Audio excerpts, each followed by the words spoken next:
Tatlong linggo nang hindi po humuhupa ang baha sa ilang lugar sa Baliwag, Bulacan. Nakadagdag sa pagtaas ng tubig ang pag-apaw ng irigasyon at mga paradong kanal. At live po mula sa Baliwag, Bulacan, nasa frontline ng balitang yan, Mobile Journal Daniel Dayaw. Daniel, parang kagabi ka pa nandyan ah.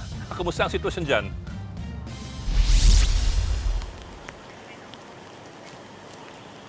Yes, good morning, Bok. Patuloy nga ang pagbuhos ng ulan dala ng habagat dito sa Baliwag, Bulacan at ang ilang barangay dito ay binahana.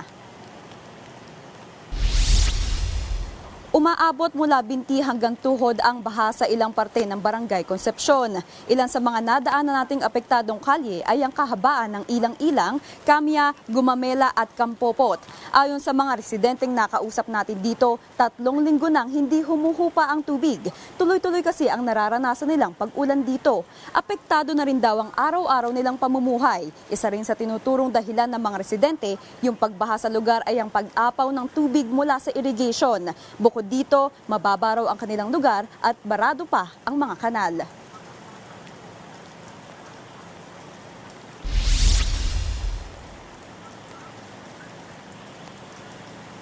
Bok, kaninang pasado alas 4 ay mas lalo pang lumakas yung pagbuhos ng ulan dito. So yung mga residenteng nakausap natin ay nag-aalala na baka tumaas pa yung tubig kasi kanina yung napuntahan natin ay umaabot na hanggang binti. Pero sabi nila kung may pagkakataon na tumaas pang yung tubig ay mag-e-evacuate sila sa malapit na gym dito sa Barangay Concepcion. Yan muna ang latest. Balik sa iyo, Bok.